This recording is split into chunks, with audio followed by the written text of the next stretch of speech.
Attention, ceci est une vidéo sur les tatouages sans tatouage. Quand on commence à se poser des questions là-dessus, on se rend compte que c'est un sujet qui anime vraiment les passions. Chacun a une opinion vraiment arrêtée sur le sujet des tatouages, que ce soit le tatouage en lui-même comme acte ou les tatouages en particulier.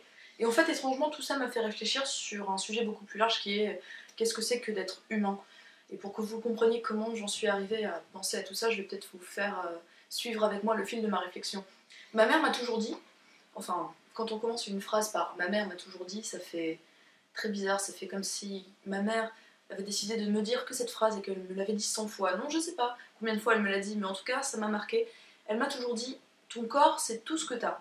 Je trouve cette phrase assez forte et voici comment je l'interprète. Premièrement, ton corps t'appartient. Ton corps, c'est ce que tu as, c'est la seule chose que tu possèdes vraiment et c'est pas négociable. Ça veut dire à la fois que tu as le pouvoir absolu sur ton corps, mais aussi que tu as le droit d'avoir ce pouvoir. Deuxièmement, quand on dit c'est tout ce que tu as, ce tout en fait, ça veut dire que c'est la seule chose que tu possèdes du début à la fin.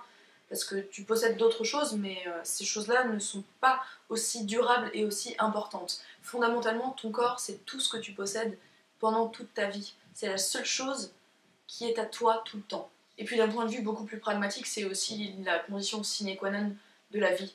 Parce que quand il y a un corps, et tant qu'il y a un corps, il y a de la vie. Et quand il n'y a pas de corps, il n'y a pas de vie. Quand il n'y a plus de corps, il n'y a plus de vie. En tout cas, c'est comme ça que je vois les choses. Alors pourquoi ce point de départ pour parler de tatouage, allez-vous me demander?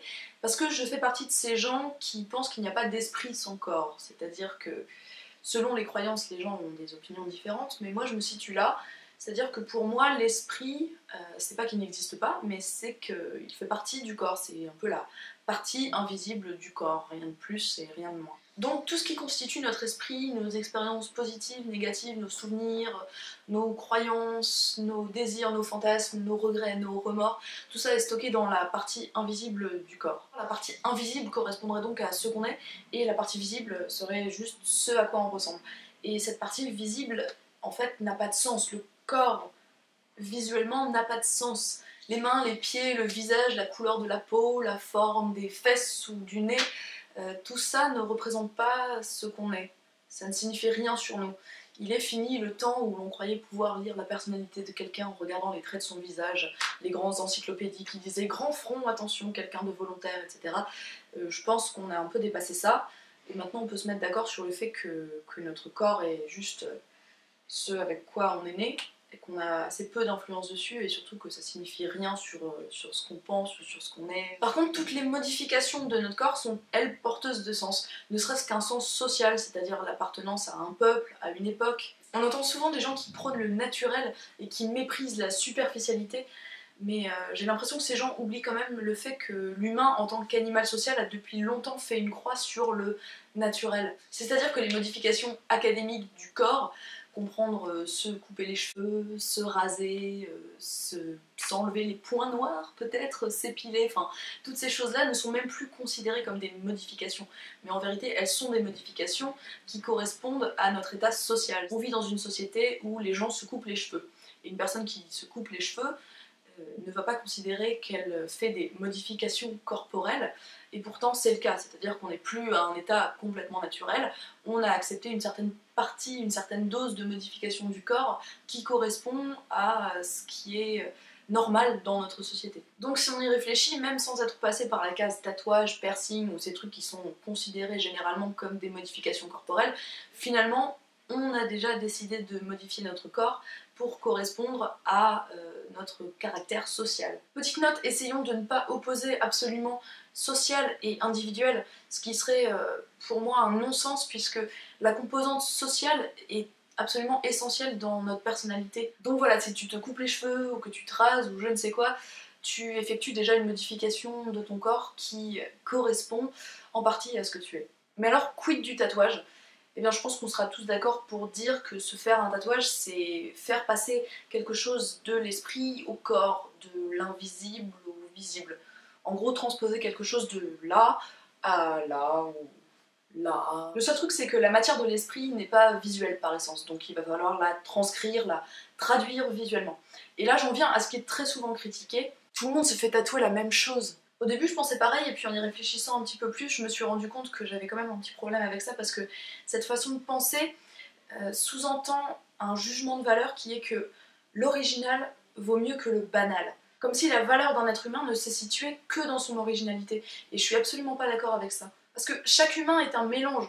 On a des choses qui nous rendent uniques, mais on a aussi des choses en commun, des choses qui nous rassemblent. Et c'est pas parce qu'on partage ces choses qu'elles nous appartiennent moins. Et en regardant autour de soi, on se rend compte que Souchon avait raison, nous sommes une foule sentimentale. Il y a des choses qui parlent à chacun d'entre nous, l'amour, le deuil, la souffrance, la recherche de la liberté, de la beauté, du bonheur, tous ces trucs-là. Il y a des gens qui raisonnent assez simplement comme ça, c'est-à-dire que un jour, il y a un gars qui s'est fait tatouer un papillon ou un oiseau et qui avait une vachement bonne raison de se faire tatouer un papillon ou un oiseau, lui, et qui ensuite s'est fait suivre par un troupeau de moutons sans cervelle qui se sont dit « Ah, c'est bien, c'est joli » ou « C'est trop cool, je vais me faire tatouer la même chose ». C'est une façon assez cynique de voir les choses, et notons quand même que les personnes qui raisonnent comme ça s'estiment toujours au-dessus du troupeau de moutons.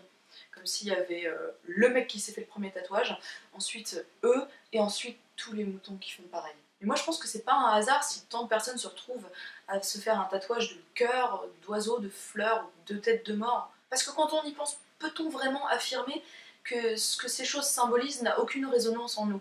L'amour n'est-il pas profondément gravé en nous? Ne fait-il pas de nous individuellement ce que nous sommes, au moins pour une partie? Alors oui, le dessin du cœur est complètement surfait, il est partout, mais finalement il n'est que ce que nous avons trouvé de mieux pour symboliser l'amour. Et puis de la même manière, ne sait-on pas tous que nous allons mourir?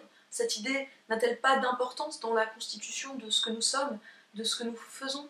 N'avons-nous pas tous envie d'être libres, de voler de nos propres ailes? Enfin bref, vous comprenez le tableau, ces choses-là ne sont pas originales, mais elles n'en sont pas moins vraies. Et puis même s'il n'y a pas de symbolique, même s'il s'agit seulement d'un choix esthétique, quelle tristesse de penser que les choses qui plaisent à tout le monde n'ont plus de valeur. C'est comme appliquer la loi capitaliste de l'offre et de la demande. C'est une façon vraiment triste de raisonner, je trouve. On est humains, les gars. Il y a des choses qui nous plaisent et qu'on n'est pas les seuls à aimer. Il y a des choses qui nous touchent et qui touchent d'autres personnes. Il y a des choses qui nous rendent tristes et qui rendent tristes d'autres personnes aussi. Et cette pensée-là, moi, elle me fait pas perdre foi en l'humanité ou je ne sais quoi. Au contraire, elle me réchauffe le cœur.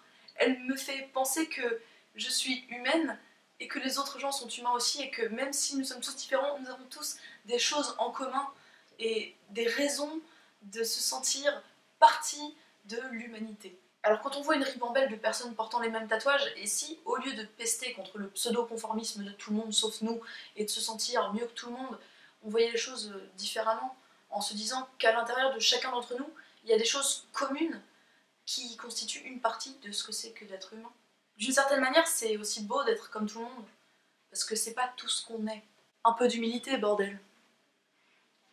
J'aime les fleurs. Je suis pas la seule à aimer les fleurs, mais j'aime quand même les fleurs. Toi aussi t'aimes les fleurs?